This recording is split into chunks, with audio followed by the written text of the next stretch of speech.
Благодаря за голямата публика. Виждам тук известни български артисти на последния ред. Окей, супер, ясен на здравей. Така, добре дошли на изложбата на Цвета Лупчева, Универс. Аз съм особено щастлив да покажа първата самостоятелна изложба на Цвета в нашето пространство, тук като самостоятелна изложба, да не стават недоразумения. За мен, аз се вълнувам особено за тази изложба, защото Цвета може да е по-голяма от мен, тя така и така сигурно вече е по-голяма, но аз се вълнувам, защото Цвета съм я отгледал като едно дете. Преди няколко години се запознахме в град Варна и започнахме да работим заедно. Аз като визуален хирург почнах да работя с нея, да се споделям за живота, защото истината, това, което искам да ви кажа и това, което виждате тази вечер, и точно за това то влияе, това е фотография в истинския смисъл на думата. Това са тези мотиви, които говорят на зрителя, където има емоция, където има дух. Може да не го пише това на самата фотография, но то се усеща. Имаше и гости тази вечер, които казаха, ето виж тази творба има трептение в нея. И аз казах, ами разбира се, че има. Това е душата на автора, бе.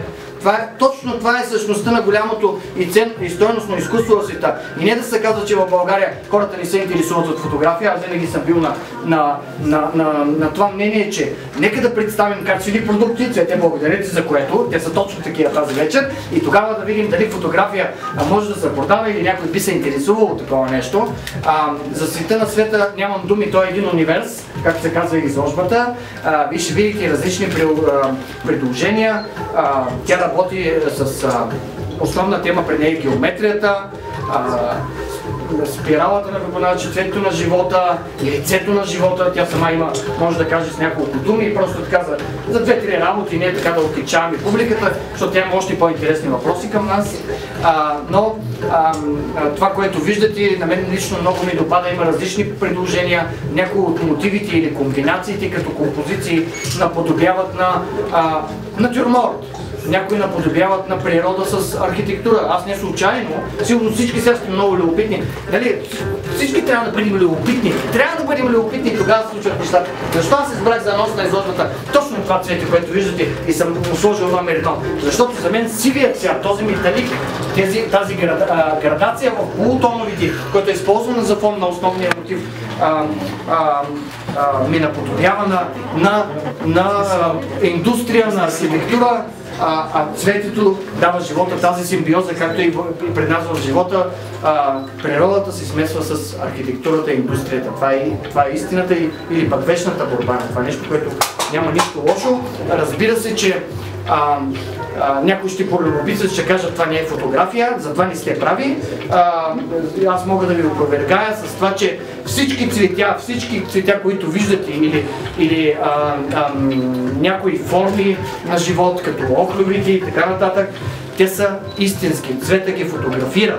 Разбира се, че после колажира мотивите по неин субективен начин, тя ги вкарва в, както вече ви казах, в определена концепция, така че те заживяват един нов живот. Разбира се, че за всяка творба няма концепция, има една обща концепция, тя дава свобода на зрителя. Всички големи майстори са давали свобода на зрителя. И Леонардо да Винчи, като е нарисувал Мона Лиза, не е казал, аз съм Леонардо, въпреки че може да е, той не казвам. Имат страшно много предположения кой стои за тази картина, но точно това прави стойностно това произведение на изкуството, и затова има изкуство. И аз мисля, че Цвета го доказва. Аз си благодаря за труда, и не само това, което виждате, искам, ако някой е пропуснал, Цвета дори успя да направи един така компактен каталог. Това е една серия, която се работи близо 2 години, ако не се лъжа, 2 години и половина. Това е страшно много труд. Тя така се пада малко и по течението немски перфекционизъм, всичко трябва да е перфектно. Повлияна от мен, разбира се, виновен съм аз за това, но мисля, че пък се е случило. Така че аз ти благодаря за това отношение, благодаря ти, Цвета, за доверието. Това е от мен. Добре дошли. Нека Цвета каже няколко думи за просто на гостите, на две думи за яйцето на живота или Цвета. Приятно.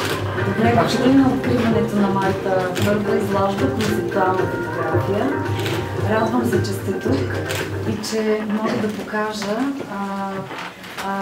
моят труд в продължение на 2 години и половина. Е това. като се запознах с Ивайло, тръгнах на школата от любопитство. Що е това концептуална фотография? И още на първи урок бях много впечатлена и особено ми хареса свободата, която той казва. Тук казва, няма никакво значение. Въобще не е задължително да се спазват правилата на класическата фотография. Може да си позволиш всякакъв вид техники, всякакъв похват, стига да можеш да защитиш с нея концепцията, която искаш да покажеш. И се започна едно лудо експериментиране. Всичко това беше така, експлозия от любопитство. Ами сега какво ще получи, как ще стане, дали ще бъде добре. И през целия този път бях абсолютно така, съм благодарна на Ивайло, че бях под негово ръководство и напредвахме заедно. Вижда се и се усеща. Това е серията Universe. Това е светът такъв, какъвто го усещам. Вселената и светлината, такава каквато я усещам. Много от работите имат символно значение. Някои от тях са част от свещената геометрия. Моята цел е била, показвайки тези неща, всяко едно от тях, като го правех, да усетя и зрителя да може да усети хармонизиращо въздействие. Надявам се да ви харесва. И всъщност това би било това е преценката, дали съм успяла или не. Но, аз мисля, че много точно го каза, за което ти благодаря. Моля за аплодисменти, за да